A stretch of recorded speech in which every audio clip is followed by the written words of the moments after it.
Hello, feasters. You're listening to a special episode of the Sporting Feast with Scobes and Kingy.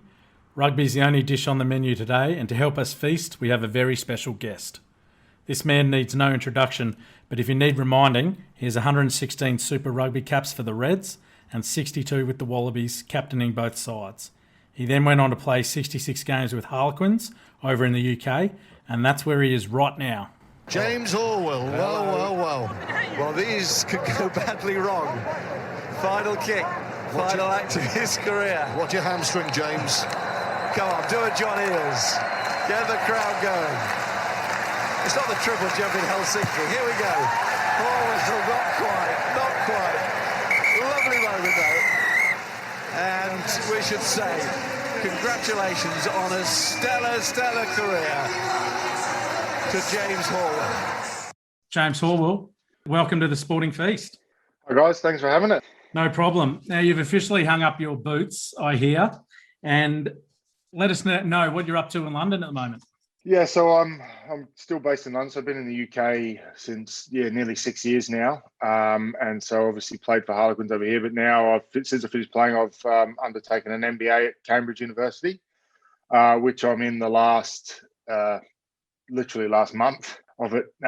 So last bit of coursework is due beginning in April, and last bit of classes is April. So after that, and assuming I've passed everything, I'll be finished.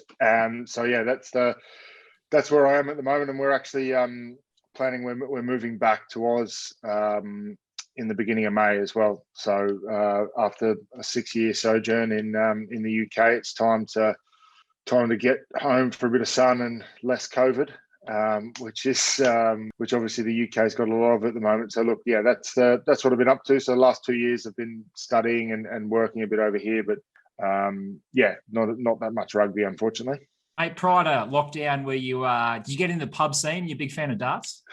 Oh, I don't know if I'm a big fan of darts. I'm no good at darts. I've got my fine motor skills aren't great because I keep dislocating my fingers playing rugby. So, but no, I did get into the pub scene. It's probably the thing I've missed the last 12 months is be able to go to the local pub for a pint. The Brits, the pub scene, particularly in London and particularly around the summer period, it's a great place to be, London, in summer with the pubs bumping and everyone sort of gets a bit excited because they've seen sun for the first time in 6 months. So it's a good. So that's been probably summer last year was when we were sort of peak lockdown. It was tough not to have any pubs open. But yeah, no darts, unfortunately, mate. I'm not even going to pretend that I'm any good. So, but I enjoy watching it. But unfortunately, one thing that bugged me, we were always trying to go to the Alley Pally to go see the World Darts because apparently it's a pretty good tear up on the drinks. Everyone gets dressed up and it's meant to be pretty good night out. But I never actually got around to that with a group of lads. So that's one of my disappointments of living here in London for 6 years and never actually going to the darts because it's meant to be a hell of a day out. Now, you just mentioned you're doing some studies. Am I right in hearing that one of your things you've done is a thesis on private equity investment in sport?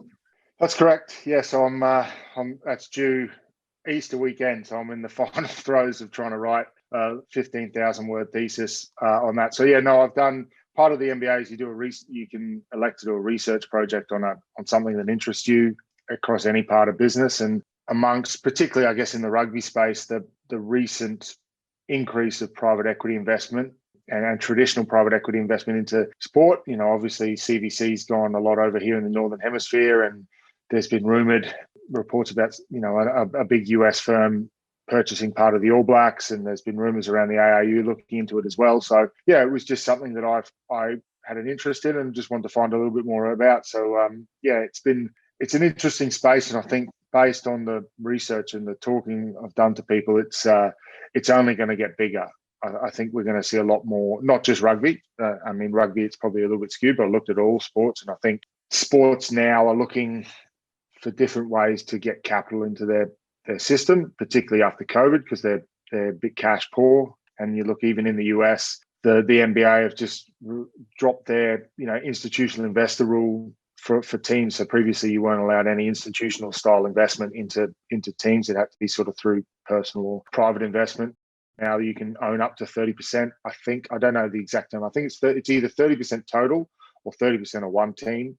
which is huge because, the US sports model has been growing year on year. The valuations of sports teams there, I think since 1990 have outperformed stocks, tenfold in the US, on the Dow Jones. So it's a really interesting space. And now you've got all this whole SPAC craze going on as well, where, people are buying teams on IPOs without actually committing to it. And it's a really, I think COVID, the thing I think COVID's done is put a reset button through sport.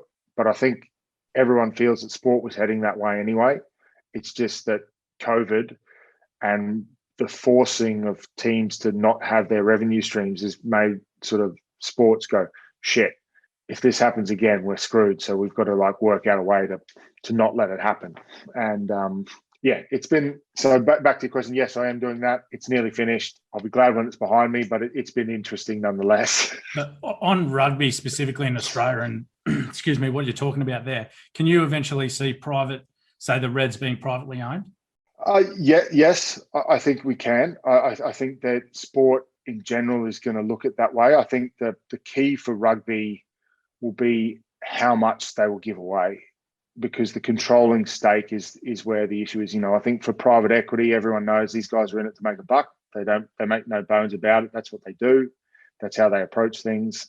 But I could see that, depending on to be honest, I don't know enough about how the Reds' financial situation is at the moment, but I don't think it's any good. Yeah, I definitely think there's a way now, whether it's private ownership through an individual like the Force have, like with a Twiggy Forrest, or whether it's an institution, a fund gets together and goes, we're going to purchase 25% of the team and, have a member on the board and drive it that way. I think that the thing with Australian sports a little bit different is that the Reds run the game as well. They don't just run the professional side of the game; they run the amateur game, and that's probably where it gets a little bit. I'd imagine from a private equity standpoint, that would be, the risk might be a bit too high. I think they would have to look to split out the professional game from the amateur by having an entity that they invest into. I couldn't imagine them going, we're going to invest into the QRU, because technically the QRU runs like a charity. It's sort of like a not-for-profit almost. Yeah. It runs the game at an amateur level, for all the kids and all the grassroots and growing people, the club rugby and that in Brisbane, but it also runs the professional game. Now, I think the way it could go is that they split out the Reds. While it's still under the QRU banner, they're run as a different entity, and if private equity was going to come in, or private investment, I think that's the way they would look to do it. James, after completing all your studies, are you thinking front office? Are you thinking that way? Is that something you'd be interested in, or do you want to go down the coaching pathway? Or I don't want to coach, and not full time. I highly respect the guys that coach. It's just not for me. I don't. I enjoy watching rugby. I like talking about it, but the coaching pathway is not mine. I would like to get involved in sports some way. The front office, the sports administration side, I find really interesting. I think it's sport. Not just rugby, but sport as a whole has got this real uniqueness to connect to people that in a way that not many things in the world can. And there's a passion that is an emotion that's driven by it that you really can't find anywhere else. And I think that's the special part about it. And to be involved, I think doing these studies has made me realize that there's a part of me that really enjoys being involved with sport now, and I don't, as I said, I don't want to coach. I don't want to be sort of the man on the ground. But I think that being involved with the business of sport is something that I find quite interesting. Let's get into your career a little bit. Now, I know you're a proud university heavy, which I'm very happy to know. And you made your Reds debut in 2006 against the Waratah. Leading up to that, or maybe in that season, was there a moment that you knew or thought that you were going to make it in rugby? I don't think I ever really thought I'd make it. I thought I'd give it. I guess for me, the approach was, I always wanted to give it my best shot.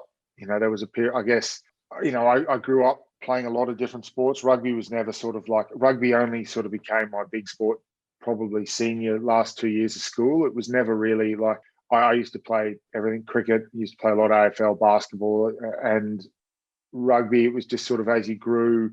And then I finished high school and I got sort of selected into the Reds Academy at the time. I think, it used to be called the Reds College, and, you're training nights it was like 5 till 9, 5 days a week, and maybe Saturday mornings it was not full time. It was, I don't think I even got paid to begin with, and it was sort of like I had the thought process of like, well, I've given an opportunity here. I'm just going to give it as big a crack as I can and see what happens, because I think I'd be really upset with myself if I, at that stage you're 18 and everyone, all your mates are on the beers, they're going traveling, doing all this sort of stuff, and I'm like, well, I've got an opportunity. Let's have it a crack, and if it doesn't work, then move on and try something else. But I think I would have been pretty angry at myself if I didn't give it a go, and so I don't think I ever thought that I would. I mean, I guess that sort of 2006 went pretty well for me. I started the year as like a fringe. I think I was a wider training squad player. I was sort of on the very base salary.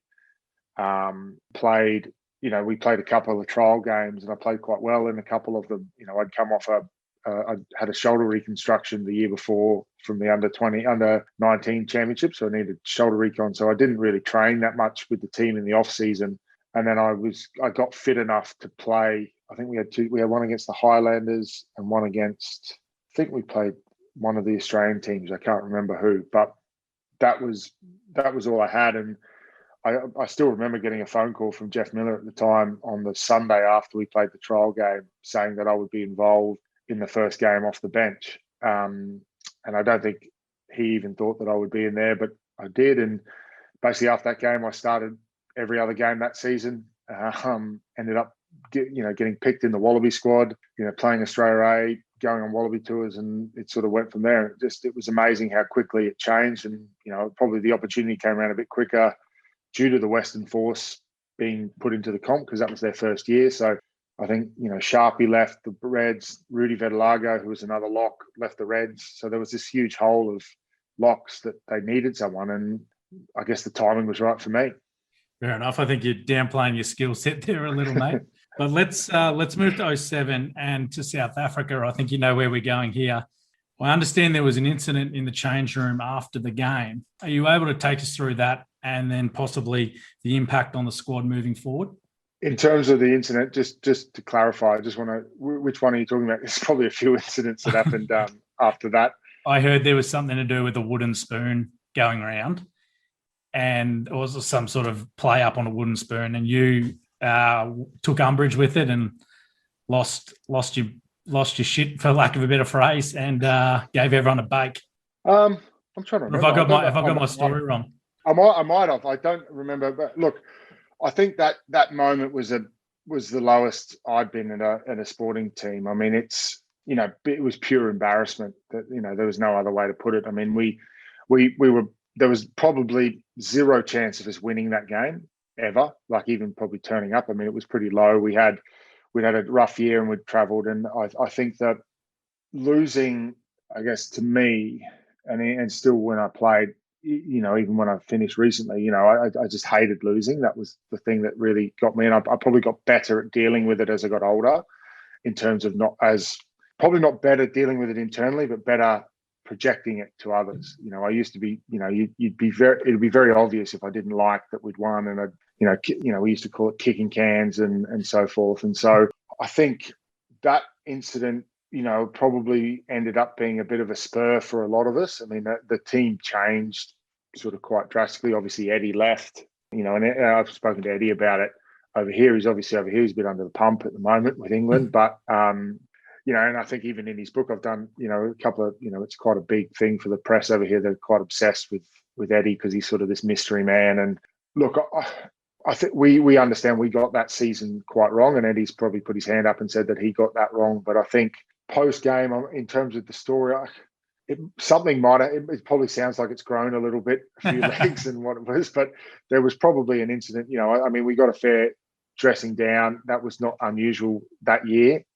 In the sheds from Eddie, and it wouldn't surprise me if I'm trying to remember if he did use a prop. I mean, I just remember I just wanted to get the hell out. Like there was this was, I don't know, I guess, I don't know if you boys have ever been to Loftus when it's full, which is where the Bulls play. It's a pretty hostile joint. You get guys doing all sorts to you as you're walking off the bus, and particularly in their peak when they were, particularly you play Springboks games there or the Bulls game when they were, when they used to get 50,000 to a game, it is a very, very hostile place to play rugby. And so I think in terms of that story, I think it became. Look, I'm not going to. I honestly can't remember if I did. There's every chance I might have done it, but I don't. It sounds like it might have been embellished a little bit over time. It might have been that I gave someone a serve because of someone might have been laughing or something like that. Well, after 12 months game. later, you're captain, so you must have done something right. Yeah. Well, look, I think, and that's look. It was a change there, and I think that was always stuck to me. And I guess we'll probably get onto it, but the journey that we went from there was probably the thing that I'm almost most proud of my career, that we helped a group come together. Now, it certainly wasn't all me. There was a lot of other people that did that, but there was a group of us that were part of that 07 game, and it hurt. And I just never wanted to sort of get to that spot again. And that was certainly part of it.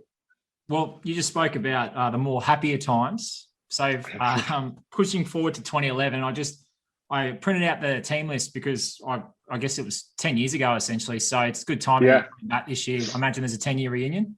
Yeah, we're trying. So it's apparently, I think we're trying to do it around the Crusaders game, which I think there's a few issues with the Trans-Tasman comp because of the bubbles, and they're not sure if it's going to go on time. So the QRU are trying, but I think the COVID whole travel situation is the confirmed date is a bit up in the air. But if everything goes to plan, I think we're trying to do it around the Crusaders game, which I believe is at Suncorp end of May. Yeah, if it all goes according to plan. But yeah, obviously COVID has a few other things, so we'll see. Mate, just going through the team list on that fateful night. So your mate obviously playing for Harlequins, Ben Tapawai, you had Quade, Digby, John O'Lance, and you're playing against the likes of Dan Carter, Kieran Reid, Richie McCaw, the Whitelock brothers. Obviously such a special occasion and such a significant milestone for the Queensland Reds. What made it so special, not to mention knocking over Canterbury? I think I touched on a little bit before. I think for me, the thing that made it so special was the journey that we'd been on.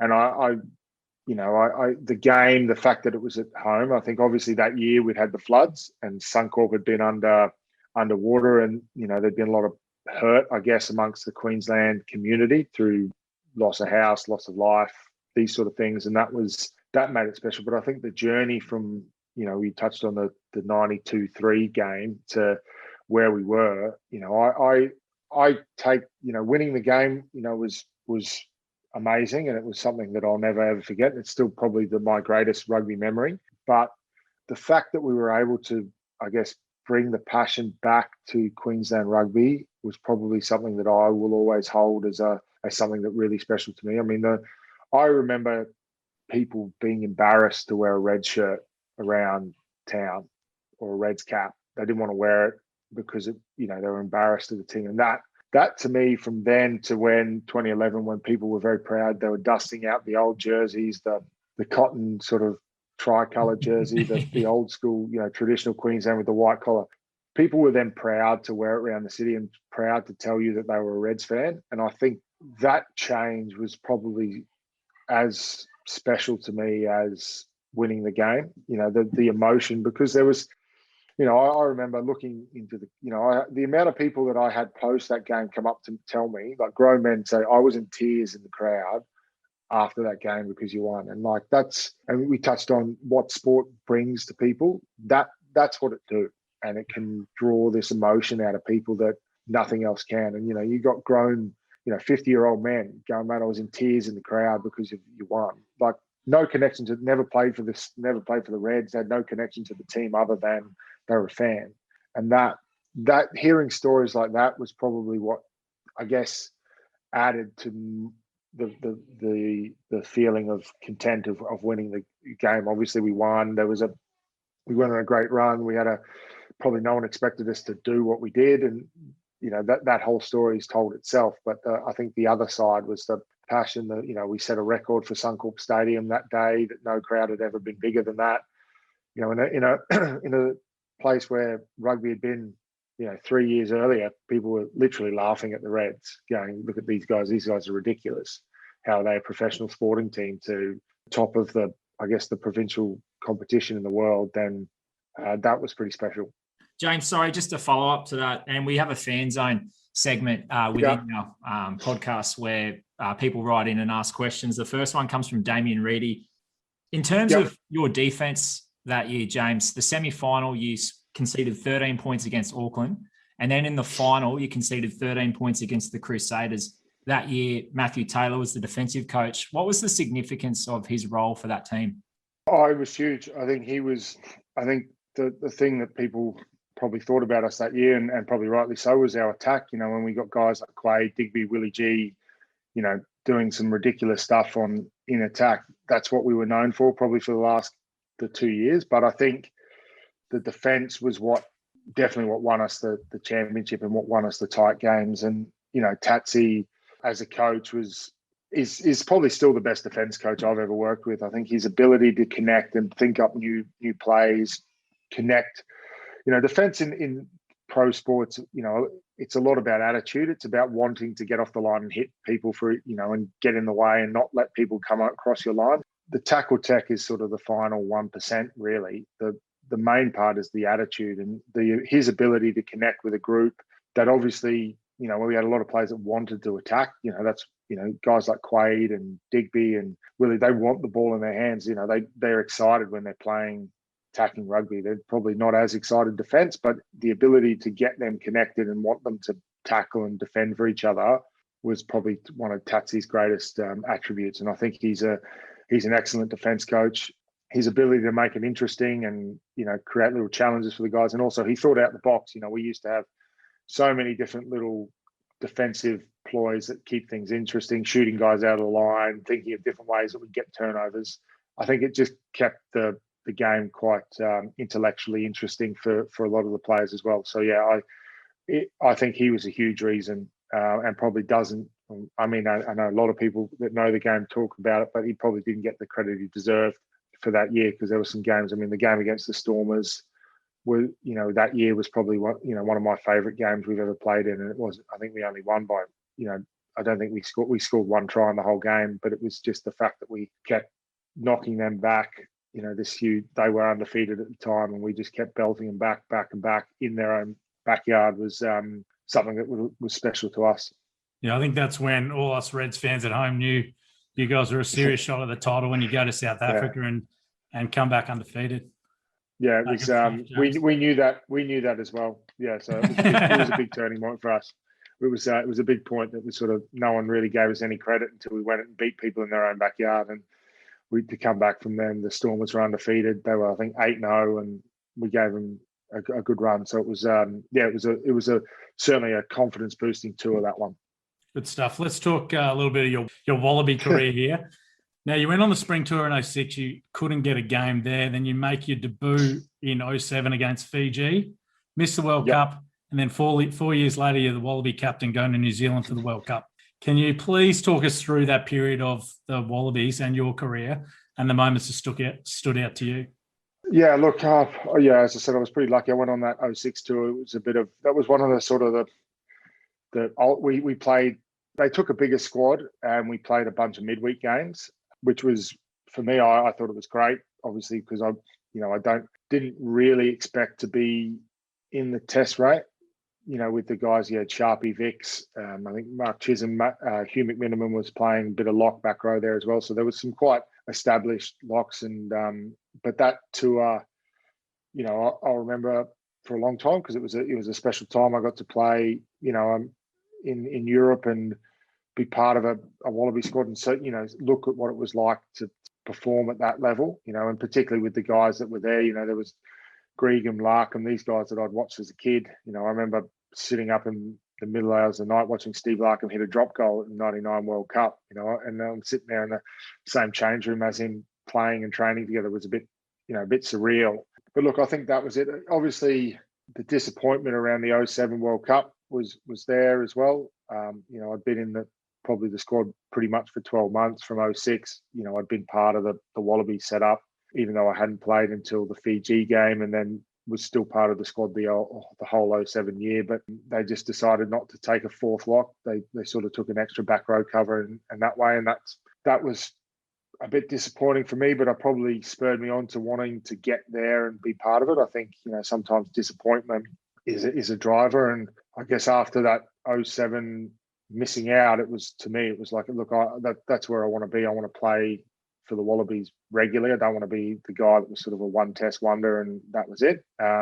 So I guess the post the '07 World Cup, where you got to have a full preseason and things like that, and be a bit more involved with the Reds. That sort of spurred me on in '08 to kick on, and I guess the change of coach worked well for me and was able to allow me to kick on and in '08 I sort of, I guess, cemented myself a little bit in playing a bit more regularly for the Wallabies, and then to be able to captain them that's obviously a special moment as well. And to do the first test as a captain at Suncorp after we'd played, obviously the emotion with the Reds game there, earlier in the year, it was that's a pretty special moment. Good stuff. We've got another question from one of our listeners, Stu Anderson, around the coaches you played under. I think you had 4 coaches all up for the Wallabies you played under. Are you able to just tell us the differences between them, especially what the public wouldn't know? Yeah, I think. Yeah, so I've obviously played Knuckles, or John Connolly was my first coach. I think his big thing, he was like, I think probably a lot of people know, he's quite hands off. Like, he was more of a manager. He didn't really coach in terms of on field. He was more of a, as you'd see, like a traditional like a football manager role, like a soccer manager role, that he'd be on the field, but he'd never running drills. He'd always just sort of stand back and then pop in and stand back. And so I think that's that. And look, that was his style. We had some great, when you look at the assistant coaches we had in that '06, '07 year, Scott Wisemantle, who's the Wallabies coach now and coached England. Scott Johnson was a coach who's now the director of rugby at Rugby Australia. The team manager, Chris Webb, was the same. He's now the Wallabies manager. Yeah, we had a very good coaching staff, and that was his approach, and probably had the biggest coaching staff I'd had as my time on the Wallabies, like the highest number of staff. I just remember that was the crazy thing. We'd go on this tour and there'd be like almost one staff to every 2 players in terms of like coaches or management. And so, coming from the Reds, that was crazy. I think Robbie was probably the opposite end of the spectrum, very hands-on. That was the way, he probably didn't give control to any of his assistants, and that probably was something that might have irritated some of the assistant coaches like to have their time. And Robbie was very hands-on. He wanted to, be involved. He was always running drills, that was the part of the game that he loved and probably still does love, being in, getting his hands dirty, coaching, setting up drills, getting in there, doing the drills himself. That was, an opposite, on the other end of this, like almost the complete opposite of what Knuckles was. That Robbie was a really hands-on coach and probably took ownership and tried to, be involved in almost everything. Then we had Link, and obviously I've got, from Link at the Reds, he was while the Wallabies didn't probably pan out the way he would have liked, I'm sure. And it's a bit of the way that ended up. But from him as a coach, and I'll probably talk more about him at the Reds, his ability to connect with guys was and give guys a purpose and drive to perform was as good as I've ever seen. And I think that was his real strength at the Reds, that he was able to bring a group of guys together that, some mavericks, some are sort of, a real eclectic group of people, and was able to bring them together and put them on the sort of the same course, and was very good at sort of becoming themes and getting drive through that. And then Czech was a guy that he was a motivator. He made people want to run through brick walls. He was, probably no guessing. He's quite an eccentric dude and bit out there and do all types of weird things. But he was, his ability his biggest strength was obviously to motivate guys, to get people to perform and push themselves really hard. And that's what he did. He used to get involved himself. He used to love getting his hands dirty. He used to make us do all types of ridiculous, like hill sprints and stuff. But to his credit, he'd get involved. He'd be there struggling with the props, trying to walk up this hill, and he'd go again. And, he'd put himself through a bunch of pain just to, I guess, show the guys that, if as he used to say, some old prick's doing it, you should be doing it too, sort of thing. So, that was quite contrasting styles. None of them were ever the same, but all had their positives and negatives in their own right. Well, it was a fantastic playing career in general, but we just want to get some general rugby questions to you. And let's start with the state of the game. And rugby cops a bad whack. Well, sorry, it doesn't cop a bad whack. Rugby seems to be in a state of turmoil, at least for the last decade. Can you talk us through how you see the state of the game from club rugby through to Wallabies currently, and possibly how we can correct it? Are we talking state of the game, just the Australian? Yeah, just generally rugby in Australia. Well, state of rugby, but Australia specific, from club rugby through to Look, I think the game is, there's no doubt it's struggling and has struggled. And I think the one thing that I think with rugby that we need, that Australia need to make sure that they continue to drive, that like the sport, there's a lot of, when you come away and you live outside of Australia, you realise that Australia has got, we're not that big a country. We've only got 25 million people, which in terms of global population is not huge. And we have 3 to 4, sporting codes that are all played at the same time on the same TVs and competing for the same dollars. And I think that the congested marketplace makes life a lot harder for rugby. So we need to make sure we get our own backyard in order first. I think the game, there is a lot of passion and people that want the game to do well, but I think we need to look at ways to streamline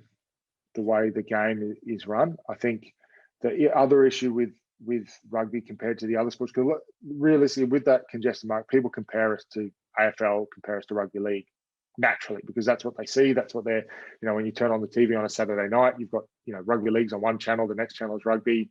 So we're compared directly, where that doesn't happen.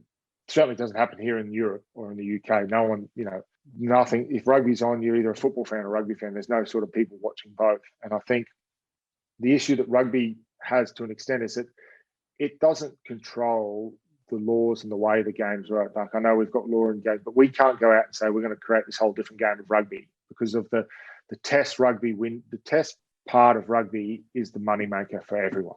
Yeah. The thing that makes money for all the global unions is test match rugby. And so you can't go, well, we're going to play a completely different style of rugby. Say let's go. We're going to have 12 people on the pitch, and we're going to do this. We're going to tries going to be worth more, and there's going to be no line outs. We're going to have no scrums. We're not going to do that, because as soon as you go to test rugby, you're just going to get your pants pulled down, and you're not going to make any money. So there is an element of what we have to do is driven by the global game. And if you come up here, while the game is struggling a little bit here due to COVID, they don't want to change it. The Six Nations makes billions of dollars each year, and they don't care. So that the disconnect between the North and the South is bad. And I think I can't understand how we can't get this global calendar going. I think a global calendar will save a lot of financial issues for a lot of the unions, but also within Australia, I think we need to look at how that can affect our provincial level. I think we've shown the passion that's around club rugby in Australia is evident, not just in Queensland. You see in New South Wales, and we want to try and grow it in states outside of the traditional 2, Queensland, New South Wales, which are obviously the 2 big rugby states. And I think it's sort of getting the balance right of having that sort of tribalism of local comp. But I think people might get a bit bored of having, if you're looking at a Super Rugby, just having 5 teams playing each other year in, year out, round robin. I think that sort of comp would get quite tired on people quite quick. It's been great during COVID. The rugby's been great. It's great this year. I think, but moving forward, probably from next year, we'd probably want a Trans-Tasman comp.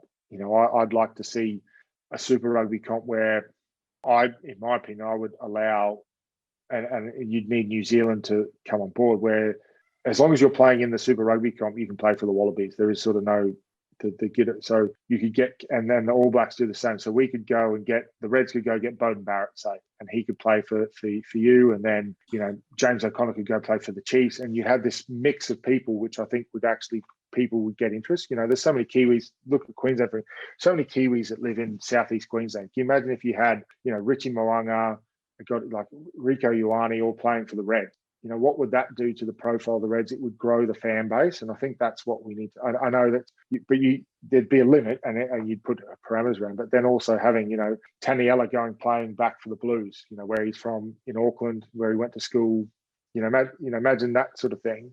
Yeah. I think would create a lot more interest in the game as a whole, because and it would also grow the profile of the game. And realistically, I know New Zealand and Australia are sort of enemies, but COVID's shown that you need to work with your neighbours, otherwise you're just going to be left alone, which is basically what's happened with South Africa, because they haven't worked with anyone. They're on their own. I mean, it's ridiculous to think the Springboks haven't played a Test match since the World Cup final. It's now 2021. It's like 18 months. They haven't played a single game, and they might not play a game because no one knows what's going on with the Lions series. So I think that's a long way rounded way to say that in answer the game, I think is in a more positive place than it has been, purely based on the positivity of the fan. And that's coming from me because I'm not on the ground. I haven't lived in Australia for 6 years. But from looking at it from an outside point of view, the positivity that people are talking about the game, the comments people are making, the way people are talking about the game is so much more positive than it has been, I think, almost for the time I've been over here. Now, the key now is for the Australian Rugby, we need to probably take advantage of that positivity and that, look, this is great. We've got a new broadcast deal. There's new coaches, there's new owners, there's new management. Let's drive it forward. But that's only going to last so long. We realise that the fan can be a bit fickle. So we need to, it needs to not just be at the top of the game. It needs to be all the way through. But we need to be sort of trying to get people out there, getting kids playing the game. And that's the biggest challenge, I think, for sport or for rugby, because, more and more, which is another issue, more and more kids are picking one sport and sticking to it at a younger age. You're not having the days where a kid would play, rugby on a Saturday, go play rugby league on a Sunday, and then he might play cricket in the summer. You just hear these stories. What do you do? I just play rugby, or I just play league. And I think that's an issue in itself. That's probably for another day. That's perfect, because I was at the Reds on the weekend. There was 12,000 there, and it was pouring down rain. So 3 years ago, it probably would have been 6,000 or 5,000. Yeah. So you're exactly. right. I think it needs to grow. It needs to grow, and I think it's the positivity is coming. It just, we need to make the most of it, because it's and that's just me looking at the commentary about the game in general, not just from the TV, but just from people, is so much more positive. Do you, just following up with that in regards to player development, do you think we've got recruiting and player development right in Australia in terms of academies and those sorts of things? I mean, I'm sure that we probably would like to have it at more. I think we'd probably like to have more money to put to academies to compete with these sports, because, as I said before, I think the kids are now picking a sport at a younger age and sticking to it, and that's where you look at the AFL. They're going after athletes and picking kids that are, this guy looks like a pretty good athlete. Let's pick him up, see what he comes. He might make a rugby player. He might make an AFL player. He might not. But it's very rare that once he's out of this, once he's done, and once he finishes school, that he's now going to completely change and come play rugby purely because he didn't make it in AFL. That's probably not the life cycle of the player. So I think realistically, I don't know what the number is, but I'd like to know of all Super Rugby players that we have playing at the moment in Australia, what percentage come from Queensland or New South Wales. I'd imagine it would be pretty high, and that's not saying it's right. I'm just saying that that's probably the reality of it. That's where they develop. So we need to make sure we're focusing on that, but we've got to try and, Melbourne's got a huge opportunity. Perth, obviously, seem to be, from what I can see, growing some more homegrown players, which is fantastic. But I think we need to just be careful of spreading too early, which is what we did with Super Rugby when we brought the 5 teams in.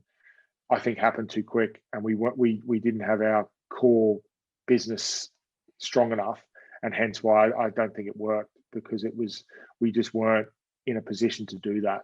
And that's where I think we need to be careful of expanding again. Is you got to make sure that we build the base up and it's solid before we look to expand and grow and grow and grow. Sure. In terms of specific skills, do you think players should be playing more club rugby as they go through, or do you think they should be going straight from Colts into the rep sides? I think playing is good better enough. than You're good just enough. training. Yeah, I genuinely think that's good enough. I don't think there's an age limit, but I think if someone's just sitting there and training all week and not actually playing for any side, they should be playing club rugby. But if there's a kid that comes out of school and he is good enough to play senior rugby, consistently. I don't want to see a guy come out of school and play a couple of games, realise he's not good, and then we just throw him on the scrap heap and never see him again. Yeah, that's not what you want. If there's a guy comes out of school, he's good enough and he plays, and look, he's in from there on, then fair play. But I think that's where you've got to look at. You want guys playing as much as possible at a senior level, and so whether playing club rugby will give some guys harder, but I think it'll also grow the profile of club rugby. If you're looking at Queensland specifically, it'll grow the profile of it. You've got guys that are Reds going, this guy, big raps on him. He's playing for uni against Brothers this weekend. Let's go down and check it out as a punter. That's what you want. And you don't want him to go, oh no, we're not going to play him because he's training for, he's getting fit he might play, and we play one game and he doesn't go that well, and then we just go, oh, he's never going to make it, and then he's gone for good. I think that's the wrong approach. Yeah, I think you've nailed it there. We'll get on to a couple of Wallaby questions for you, and we've thrown a couple of easy ones down the middle, so we'll try and get you a little restless. Can we talk about the Giddo rule in regards to representing the Wallabies? So for the feasters out there who don't know the Giddo rule, that's where an Australian player who's playing overseas in club rugby can play for the Wallabies if he's had 60 tests or 7 seasons in Super Rugby. Do you like the rule? Would you like to see a change to it? I think it's and I will point out that you're actually eligible to play for the Wallabies right now. Yeah, no, I played when it first came in. I played one. My last test was technically as a Giddo rule player because I was playing for Harlequins at the time, and then came back and played in the 2016 Test series against England, which we lost. But I came off the bench for one game. But I technically wouldn't have played that game at Suncorp if the Giddo rule wasn't in effect. Look, at the way the game is at the moment, Australia aren't going to compete financially with what it seems Japan at the moment. I mean, the contracts in the UK are tightening up a lot due to COVID and the salary cap. With basically, it seems at the moment, Japan and France are the places that are offering still big money. Now, there's no way I don't think Australia can compete financially. Now, do I think that the floodgates would open if we just said it's a free-for-all? As long as you're playing rugby professionally, you can play anywhere. Like I guess the Socceroos do. They pick from anywhere. You can literally you go play MLR. You can go play. We can pick you. Would we see a huge influx of people leaving? I'm not 100% confident we would. I think there would. I think regardless of the play, no matter what sort of player you are, if you are a top player, like first choice Wallaby, pretty much, no matter where you go in the world, you're going to get paid good money. And rightfully so. So whether you stay in Australia, you're going to get paid good money. When you go to Japan, you might probably get paid a little bit more money. If you go to France, you're going to get paid pretty good money. But I think COVID has probably helped Australia in this sense, that I think people have realised that, playing abroad it's great, and I love my time in the UK, but it is certainly different to what you get in Oz. And if you are, from a lifestyle point of view, again, from a contract security point of view, and the other thing is that you've got to realise that you come over here, if you're not playing well, they get rid of you. There's no contract security. They will find a way for you to get done, and they're not overly concerned about it. And I think people, while the money is great, and look, don't get me wrong, there's a lot of guys that this is a way that you can earn money that can set you up for you and your family for the rest of your life. And no one should ever begrudge someone that wants to do that, because that's, you're short lifespan as a athlete, and you've got a time, you can't, unfortunately, as much as people would like, you can't be 50 and still earning good money playing sport. It just doesn't work. Sorry, James. Do you want to see the rule come down like it is in the soccer side, where you can play from anywhere? Yeah, I think there's probably a happy medium. I understand that growing the game in Australia is the most important thing. But I'm just not sold that. I don't think you just see that. I think there's a feeling that if we just bring the law down and you can play anywhere, that people are just going to go. I think some would go. The biggest issue for me is the mid tier. So the top guys in Oz, they're going to get paid well. They're going to be looked after. They're fine. It's the middle tier of guys that are like not getting picked to play the Wallabies. They're not getting guaranteed money. They're like, well, if you play X amount of Wallaby games, we're going to top you up. Yeah. They're like, well, I can go to Japan and earn weight. That's the tier that's the issue. For example, is that someone like Liam Gill? Yeah, like that tier is the problem because he's realistically is an amazing player. Should have played 50 Wallaby caps. You know, he has the skill to, but unfortunately we're stuck behind probably arguably two of Australia's greatest ever sevens. Yeah. And didn't get an opportunity to play as much as he should have, and he left. But, you know, having a guy like that at a Reds the whole time would have been amazing for the Reds. Yeah. But he's like, well, I'm going to be here. No one's guaranteeing me any money. That the play, you know, that sort of tier of play, even like a John O'Lance, these sort of guys that you see a lot more here in the UK that are just your rock solid club players that look after you, I think is the issue. Not so much the top guys. That's the issue of the people leaving. And I don't think that the carrot of the Test jersey is enough to keep them, because it's just like, well, you've guaranteed it to me once, you know, you give me one and then I leave, you know, and then you never pick me again, and what's the point, sort of thing. So I think the top guys, I don't think is the issue. I think you'd see some go, but they're going to go anyway because they're going to earn more money and they can. So, you know, look at it like a Samu. He's, you know, imagine having Samu being able to pick in the Wallabies, but well, this is what I've got for you. I've got a question from your mate Anton Lee, and he wants to know, out of the Wallabies or the Australian players playing overseas, if there was no Giddo rule, who are the two that you'd bring back into the fold straight away? I probably would have said Samu, but I mean, with Hunter playing the way he is, you know, maybe he's not as needed, because Hoops is available this year for the Wallabies anyway. He's just on a sabbatical. He's coming back at the end of 6 months. Yeah, so he I don't catch my players like Sean McMahon. I'd probably say Shawnee be one. I think he has the ability to be very devastating for the Wallabies, and they probably gives them a bit of a different look at it in the back row as a possible 6-7 option. You know, I think, you know, we sort of don't have that position fully solid, and maybe, I mean, I would say probably either Gilly or Samu. I mean, I think Samo's still any backline with him, and it's going to win your game line. So, you know, he would be one, even though Hunter is playing, you know, as good as he's almost got that Wallaby 12 jersey wrapped up at the moment, depending on how they want to go. He's playing good footy. Now, another one we've got for you around Isaac Rodder. You know his situation and the circumstances he left the Reds. Yep. If you're currently captain of Queensland and he wanted to come back, which is my understanding, he's ended up signing at the Force. Would have you had him back? I mean, I think, I don't know the exact details of how, obviously I've read what was reported that, you know, that everyone took a pay cut. He did want to take a pay cut. Now, I think you need to look at individual circumstances. Obviously he wanted to, you know, the financial element that I touched on before, you know, there was quite the publicity around his father passing away, which then obviously changes your motivations to what you're doing, you know, and that I think you individually need to take in situations like this on an individual basis. Now, I understand exactly why Brad, and if Liam was involved, I don't know, but why Brad thought didn't pick him, I think it sort of, he set his stall out there, and I don't think that's an issue. I would have wanted to understand why he wants to come back and the details around it, because, you know, I think he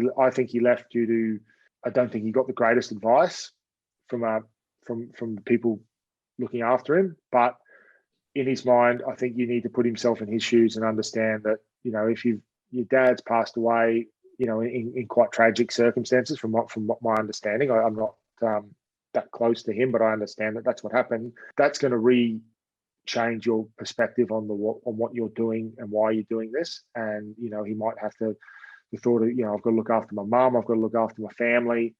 That then sort of solidifies why you're doing it.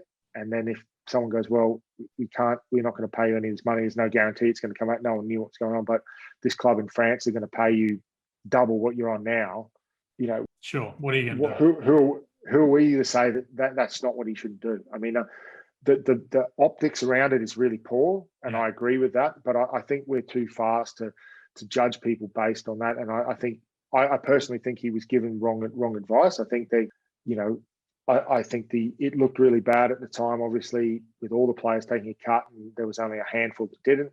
But, I think that was something that I think we just need to be cautious about doing that. But in short, would have I accepted him back?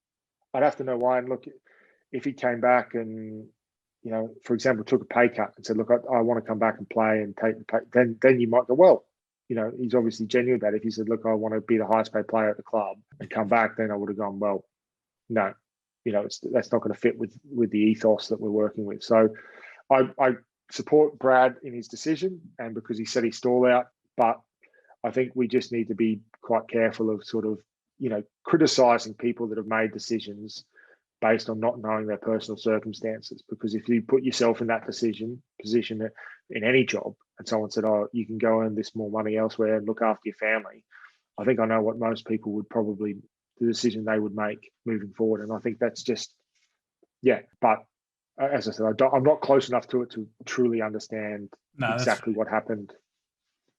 James, I've done some digging, and I made a comment on a previous podcast that we did that I reckon I've got Lauren covered for knowledge about you. Okay. So Evie's good, by the way. How's she going? She's good. She's a bit of a handful at the moment. She's very talkative. I'm surprised you can't hear her. She's no doubt going to try and break down the door in any second. Mate, I've got a quote from you from Planet Rugby from last year. Rugby has very much developed into a 4-year cycle in regards to team selection, which has been driven by World Cups, something that I believe has become far too important in terms of team thinking. Correct me if I'm wrong, but Is World Cups not the be-all and end-all and what we should be aspiring to in most sports? No, I agree. I think with that quote, what I'm saying is that I think that decisions are made for test teams purely based on what on a 4-year cycle. So you finish the World Cup and then you'll go, the best player's playing, but he might not be here in 4 years. So we're going to pick a kid. We're going to try a kid that might play one game and go, look, he's not very good. We're going to get rid of him. And purely based on what's going to happen in 4 years. The world change. I mean, like Eddie Jones is a perfect example. Everyone's calling for his head at the moment. He might not make it 4 years. So Test match rugby is about winning all the time. I think that I think that some games have been put out to be, and I understand maybe at the end of like an end of season tour, you take a bunch of young kids to see what they're like. But I still think it's almost like, okay, we're here to get 4 years. Every 4 years, that's all we're focused on. So it sort of says you cannot perform in the 3 years leading up to a World Cup, but as long as you perform at the World Cup, it's fine. And I don't agree with that sort of idea around rugby. I think World Cup is obviously the pinnacle of the sport. It's the number one and it's the best thing. But for example, if you look at it from a Wallaby point of view, what would be more important to the Australian public? We won the Bledisloe Cup or we won the World Cup? I think they're pretty close at the moment. We've probably won more. We've been in more World Cup finals than we've been in Bledisloe Cup finals since we last won the Bledisloe Cup. So I think it would be, I guess that comment was more around, it's just that the thought process I think is wrong from a lot of people. And I think it gives a lot of people an out. And I think there should be more focus on the test there and now, because I think it devalues some of the test matches. It's like, oh, it's a 3-year cycle. If we lose this game, it's not the end of the world. That's not the way test match rugby should be played. Test match rugby should be played that, this is the biggest game that you're going to play for this week, and then you move on. And that was sort of that's my thought process about it. Don't get me wrong. I think leading into a World Cup, winning every test match, you're going to be winning. You're going to be close in the World Cup anyway. Yeah, exactly. And I think I understand the thought process, but it seems coaches are just judged on World Cup success. It's like, well, you can lose every game up until the World Cup, but if you make the final and nearly win it, then happy days and move on. And we'll sign you on for another 4 years. I just think there's the emphasis is too much on World Cups and not enough on the test matches in between, because I just think it devalues some of the tests that people play. Again, doing more research, it seems that you find yourself in a leadership role in the majority of teams that you've played in. So obviously there are some key characteristics that stand out and why people appoint you to these roles. Leadership's such a thrown around word at the moment. We always talk about TED Talks. They're very big at the moment. Do you have a philosophy on leadership, or is there any reading that you've done or a potential mentor that's stood out to you previously? Yeah, I think leadership is something that I don't know. It's always come a little bit naturally, not naturally, but it's something that I find brings the best out of me as a person and as a I guess in a rugby sense, a performance sense. I always found that I had that the extra, I guess, not pressure is probably the wrong word. The responsibility around being a leader sort of made me go, I need to make sure that I perform here each week moving forward. And I think that's a big part of my, I guess, leadership philosophy. Is it's about, you've got to worry about you performing first before you can ask someone else to do something that you want them to do. And so, and that I think around that, I think there's a lot of buzzwords, but I think sort of touching on the Isaac Rodder situation again, it's about understanding the people that you need to lead. You can't ask someone to do something unless you understand the motivations, why they're doing it, what's impacting them, what's going on at home. There's so much going on in life, and if you look at it from a professional sports point of view, you see them for a period of time, but then they go away and there might be something going on. Their wife might be sick, mum might be sick. There's issues going on. They're having a tough time in their relationship. That's 100% going to impact them when they come and play. And if you give them a dressing down, they're going to snap, and then that's not what they're going to do. But if you understand this is why they're being who they are and how you can manage it, you're then more likely going to get a better impact out of them. In saying that, though, there's obviously some parameters you want to set and some non-negotiables around what's expected. But I think understanding why people do things and what's going on with the individual is really important in leadership, because in anything, most businesses and even in sport, it's a people business. Sport is a people business. It's about people. It's about getting the most out of people, and that's at every level. And so if you understand the people and can manage the people better, that's what's going to get the best out of them. And I think that's, I guess for me, is what I find important in leadership is the people and how you can understand them and manage them. And, I think that to me was the way I looked at it. Well said. Have you got something else? Yeah, sorry, just a quick follow-up. Was there any particular leaders from a coaching perspective or someone that you... I think, as I said, I think Ewan was probably at the Reds, his early time there was excellent as a coach, and his ability to manage individuals, that sort of talk to individuals and understand their drives and motivations was really something that I found, quite fascinating. In terms of other captains that I've worked with, look, I always have a lot of respect for, David Croft. I think he's an old terrace boy.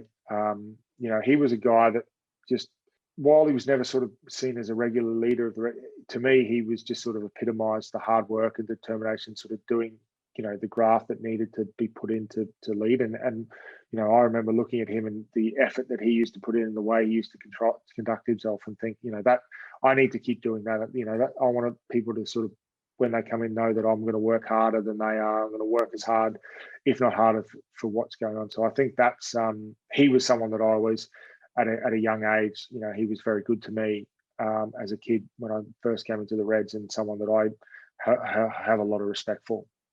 This next fan zone question comes from Brendan Flanagan, and he tells me when he sent this through that he sat beside you in Cameron Lillicrap's physio one day, side by side in bed. So I'm sure a memorable moment for you as well. James? Yeah, very, very. It's vividly in my mind. I can still remember it. Mate, his question was around, from a captain's perspective, how can you lead when you're injured and you're not on the field with the guys? Yeah, it's a difficult one, and I think it's something that unfortunately I had a fair bit of time to do. I think the important thing is you don't want to overlead and sort of try and helicopter parent or sort of try and do too much. I think it's important to empower the guys that are leading, because in the end you can't be on the field, so there's no point you trying to control everything if you're not going to be out there when it matters most. So it's trying to empower the guys around you to do their bit, but also be seen, be out there, be trying to be involved and show that you care. Because I think in a professional sporting sense, it's very easy when, anyone that's been involved in, when you're injured, particularly a long-term injury, it's very hard, it's very easy to get disconnected from the group. You're doing your physio at your own time, you're training at your own time because you can't run. So you're doing everything's you're almost like an individual athlete. Everything's you and the physio, you and the rehab coach. And so you can become quite disconnected from the group because you're not there, you're not in the meetings, so it's I found, my philosophy was trying to be as visible as possible, as much as possible, which I found was important. And look, I think it's trying to help it where you can away from the pitch, because, as I said, if you're trying to think that you're trying to help guys on the pitch, you can offer it, but you're never going to be on the pitch to help them during the game. So there's no point overbearing what the leadership style. It's about empowering guys off the pitch, and I think that's the important part. James, we're just changing lanes quickly. I want you to put your captain's helmet back on, if you will. So the Brisbane Lions started their AFL season last Saturday night. I'm not sure if you're aware. They've been touted as a top 2 side and predicted they could make the grand final and go the whole way. They played a team who is predicted to come in the bottom 4, the Sydney Swans, and they essentially they lost. They got embarrassed at home. They lost by 5 goals, and they were humiliated by a bottom 4 team. If you're the skipper, they've got a big game this week, and they're coming off a bit of a fizzer. What's your message to the playing group? Well, I think that might be the best thing that's going to happen to them, because I think with teams that you come in, you got a lot of hype. There's nothing like a game that, a game and the feeling post-game to bring you back down to earth. I think I'm trying to remember the game. It happened to us. I think there was we played New South Wales, maybe even 2011. I think we lost the second game. I think I'm trying to remember. There was a game where that's happened to us. Even during the year, that 2011 year, we definitely lost to the Brumbies at home when we probably should have won. I think they split our 9-game winning streak or something like that.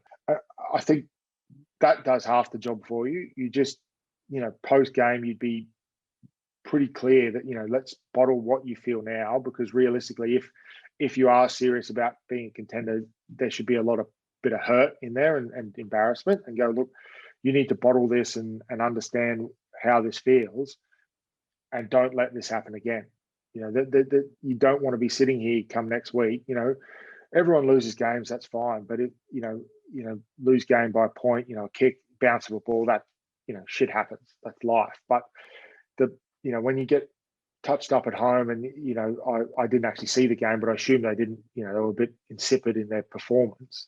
You go, well, that just can't happen again. And you just sort of go to your non-negotiables, which would be, I'd imagine, be hard work, pressuring the football, being who you are. And if you lose, you lose. That's, you move on. But if you, that would be my message. It would be just using the game the week before, and it would probably start pretty much immediately after the game is what you do to try and drive that and keep reminding them how they felt as a sort of a motivator. And James, this is the last one before we get in a bit of fun. I've been thinking long and hard about this one. I've got to be completely honest. When we talk, and this is for any sports lover, there's 2 roles in Australia that I think most people aspire to be. It is the captain of the Wallabies, and it is the captain of the Australian Test cricket team. And I imagine if we talk to Scott Morrison right now, the third one would be the captain of the Cronulla Sharks.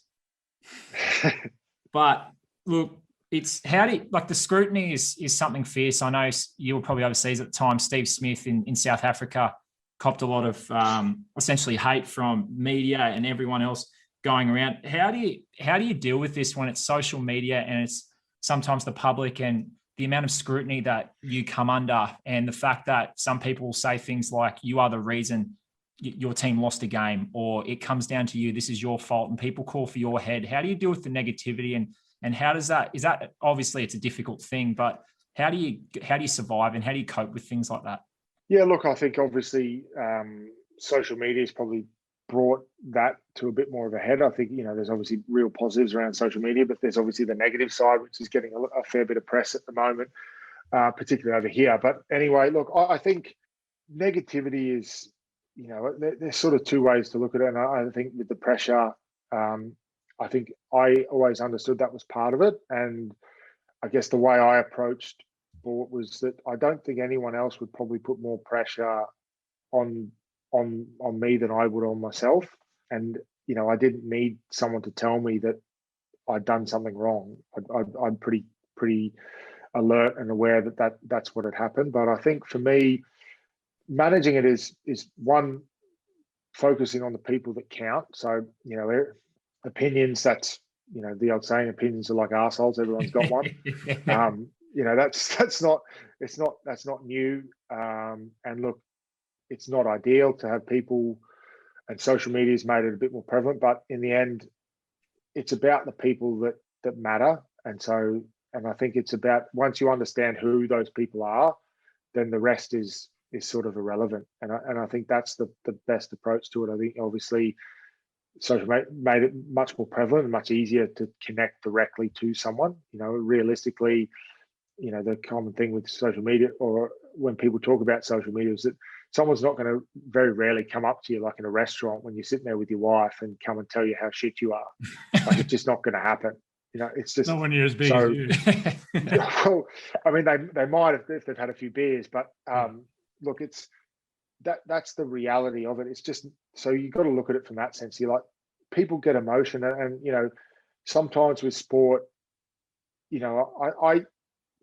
the emotion is the good part of sport, because as we touched on it brings out like great emotion in people, but it also brings out shit stuff.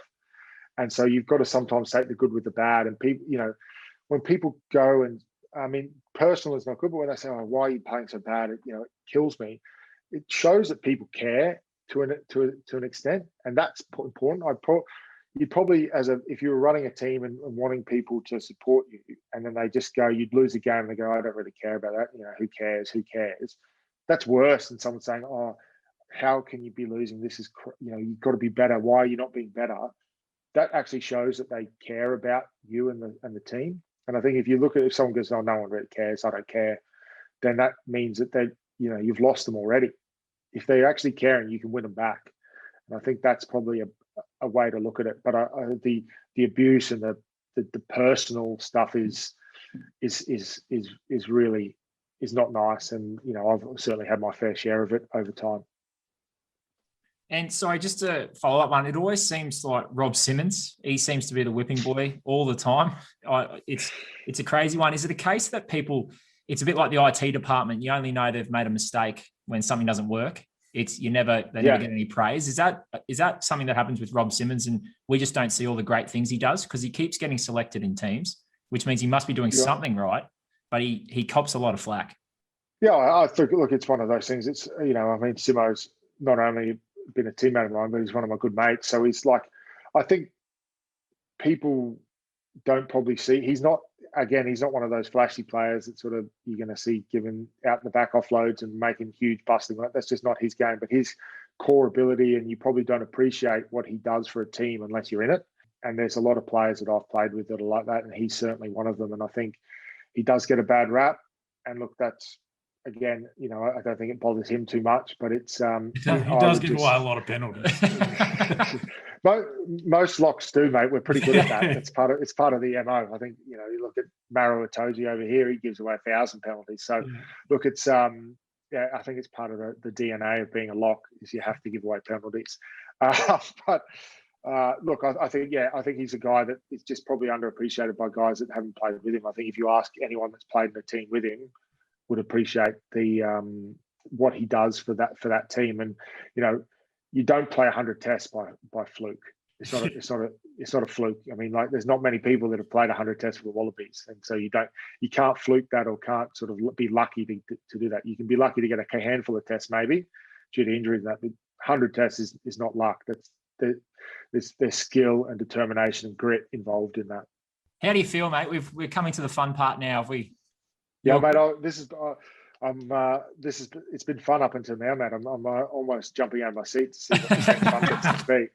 Well, as I said to you off air, James, I've been able to do some digging, and the BBC boys have come out far and wide. So thank you to Ben Wilson and Cam White, who have provided a little anecdote of your basketball career at BBC. So if you just please give me a moment. So this is a bit of a brief about you. Yeah. After playing when he was younger, Big Kev, which is James Horwill, didn't play ball again until year 12. He just played against his older brother, Chris, in the backyard. In year 12, Dave Bennett just recruited him because he was a massive unit and he was actually incredibly skillful. He went for 30 against Ipswich Grammar from memory, who were title favourites that year. He just made up moves as they would come to him. 13 to 15 foot one-handed banks facing side on to the rim. Tim Duncan style is the perfect example of what he did. And just for those feasters out there, GPS basketball in those days was 8-minute quarters. Does that sound about right? Yeah, I mean, I played 11 and I played my 2 senior years. I played 11 and 12. But yeah, no, I always liked basketball. And yeah, my brother was first 5 captain when he was at BBC. And, you know, we just, as brothers do, you got a hoop in the backyard and used to play a little bit. And yeah, it was, yeah, to be honest, it was some of the most fun I had playing sport at school. You know, it was, as you said, we probably weren't ever going to win it, but I wanted to win, and then that probably came out of me. But it was more I played for enjoyment. It was, you know, I remember playing. There was a Queensland Rugby schoolboy trial, I think. So I played a game of like whether it was a trial or it was like a warm up match. I think it was a trial game. We played at East Rugby, and so played a full game of like Queensland schoolboy. I think we played into game against the like team 1 and team 2 or whatever it was. And I remember my old man was sitting in the car, like literally, because there was a basketball game that afternoon. And obviously rugby at the time had been the sport. So I literally played the game and I had to get to BBC from East Rugby, so in Cooperoo across. And literally the coach and everyone knew that this was going to happen and it was going to be touch and go whether I made the basketball game. And so I played full game of rugby in the afternoon, and literally the coach, like there was no, I literally still boots on, sprinted off the field, like literally the whistle getting run off the field into the car, boots, everything's still on in the car, getting changed in the car on the way, taking all my tape off, pull up at the gym at BBC, run in the game. I think we were already in like halfway through the first quarter or even to the quarter, like literally pulling my basketball shorts on as I'm running into the gym and run straight on the court and start playing, and played a whole game of basketball, which I think we won. So yeah, that was, I just, because I just wanted to play, I really loved it, and it was a great sport. You know, I think it's a great sport. It was something I really enjoyed. And you following the NBA? I do follow. I don't follow a team. I do follow it a little. I probably haven't been as diligent with it over here as I was. I used to be back in Oz, but I do follow the scores, and I do enjoy it. And as I said, my brother is a big basketball fan. So you know, when we were back home together, we used to watch a lot of basketball together. And the NFL, Anton claims you're an NFL fan.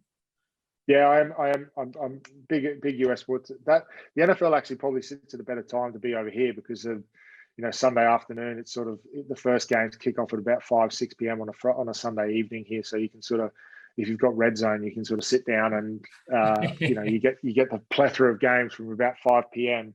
on a Sunday evening till late in the morning if you wanted to stay up that long. So it used to work well with, you play rugby on the weekend, Sunday night, sort of de-stress is sort of sit in front of the TV and watch a bit of Red Zone. Who's your side? Again, I don't really. I wouldn't say. You look like a Patriots man. No, I'm not a Patriot fan. I like Brady, but I'm not. I wouldn't say I'm a Patriots fan. I mean, I used to like the college stuff, so I used to be a UT fan purely because I knew some guys that went to UT, and they haven't been going that well recently. But yeah, look, I enjoy watching the sport. I enjoy the NFL.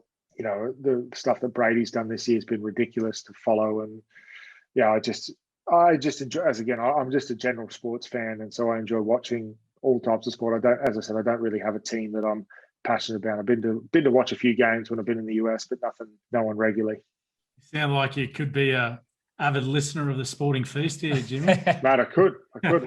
You never know. I'm I enjoy my sport, so it's nice to hear. We'll just fire away with some rapid fire questions. We'll do this in tandem, if we will. So, LeBron or MJ? MJ. Some easy one: tomato sauce or barbecue sauce? Barbecue.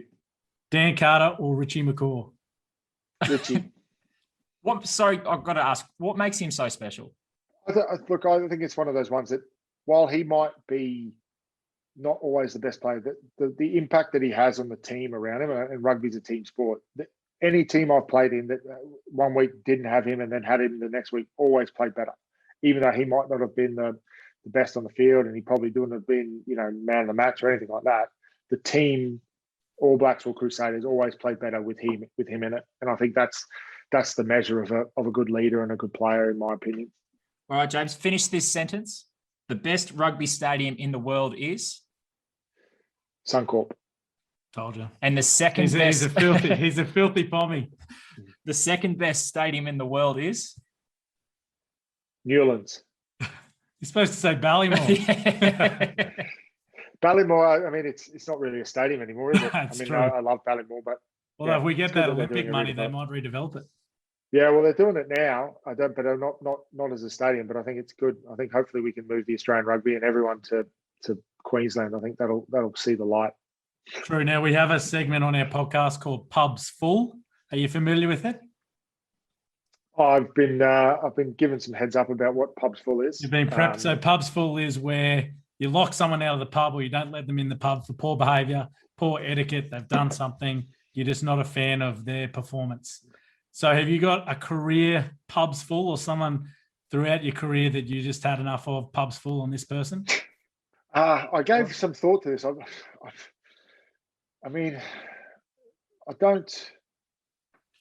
I thought there was no real individual that really was like a Pubs Full for me. I mean, we touched on social media. The social media trolls. I mean, I got hammered like badly during the Lions series. So the Welsh social media trolls was forced me to go off social media for about 5 years. I just stopped. I stopped it because of the abuse I got. So that would probably be number one in my books of anyone that is from Wales. They don't like me in Wales. They've already told me that a couple of times when I go down there since living over here. So yeah, the Welsh social media trolls can do one, I think.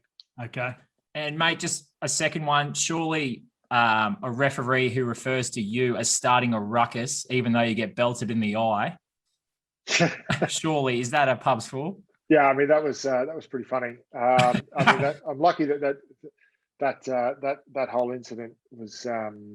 Yeah, I mean I've got a couple of decent photos of me on the internet that seem to pop up every now and then, and that was one. If you search James Horwill, that eye is the first thing that comes up. Yeah, I know. I mean, I probably did start some form of a ruckus, but yeah, I mean, nowadays, I mean, the guy would have, I don't know how many weeks he would have got. The guy punched me from behind. Yeah. I know he got 3. I mean, I reckon he got 30 nowadays. But I was quite lucky. It was quite weird. So the eye puffed up, and I remember going to the medical sheds off, and obviously early in my Wallabies career, I'm like, just let me go, I'll be fine. And they're like, my eyeball wouldn't work properly. Like, so they thought I'd detached my retina. So like, I'm sitting there and they're like going, I think you've, because of the swelling, I couldn't actually move my eye up and down. And so they were like, you might have detached your retina here. We got to take you to the hospital. We got to do it. And I was like, sitting there going, oh shit. Like this could be bad. So lucky it looked good, bad for a photo. And literally by the next day, there was no issue. It was fine, and just had a black eye for a week. Jeez, there was literally no problem. It was like literally as of the next morning, it had started to come down, and by Monday, it was black, but there was no real swelling. There was no injury, no nothing, no fracture, no.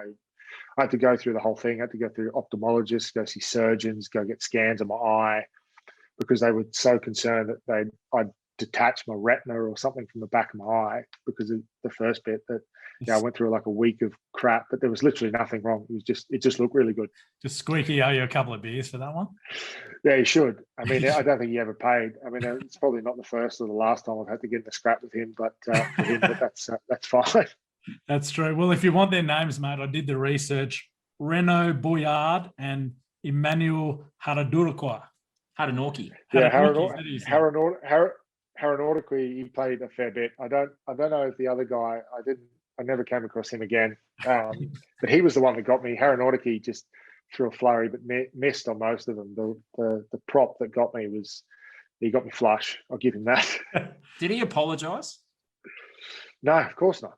I mean, that's pretty standard fare in French rugby, pre all the cameras. I mean, Pro D2, like the second division, is just it'd be that every weekend.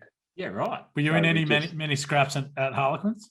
Not really. I mean, not like that. There's no. I mean, now the premiership over here has become very. It's very not sanitized. Like it's. There's a big push about foul play, and there's probably there's more influence from the TMOs coming in and picking like little cheap shots up and things like that. Definitely more than seems to be in Super Rugby. I think in Super Rugby they seem to want to let it play a bit more. Particularly here, the crowd sees something and they're very parochial crowds. They start screaming, and then all of a sudden the ref's like, oh, I better check something. Something must have gone wrong. And then you look at everything in slow motion, and there's a lot more of that here in the UK, it seems, than there is watching Super Rugby, both in New Zealand and Australia. Yeah, well, even that Six Nations game on the weekend, that red card for that guy he was just clearing that bloke out, and he had him by the eye. Yeah, I mean, but if you do, I do agree. But the rules are any contact, even if it's accidental, is a red card. So I agree. But there was no intent. He was just trying to grab. Like, I mean, you hit a ruck at that speed at that time of game, your hands go everywhere. Like the amount of times you've been poked in the eye accidentally. I mean, look at that just happens, unfortunately. Well, thank you for joining us and providing us with a unique perspective in the game of rugby. We've loved every minute, James. Are you able to sign us off, please? Yeah, just remind me what I meant to say again. Feasters enjoy the feast, or something like that. We'll take it. That could be the new motto. Feasters enjoy the feast. No, just say stay hungry, feasters, or whatever message you want. Stay hungry, feasters. Feasters, hope you enjoyed that special episode from James Horwill. Safe to say that was an awesome experience for both Scobes and I, talking to someone who's captained Australia and represented his country so many times. It was a privilege and an honour to be involved in that process. Excellent. Next episode, Feasters, will be previewing the NRL and AFL, and we're going to have a special guest host, Matt Zanis, again, because Richard is away for 2 episodes. Yes. Hopefully Matty can step up, and looking forward to it. So Zanis gets the call up of all the extra followers we get from Horwill. Ciao for now, Feasters. Have a great week. Stay hungry.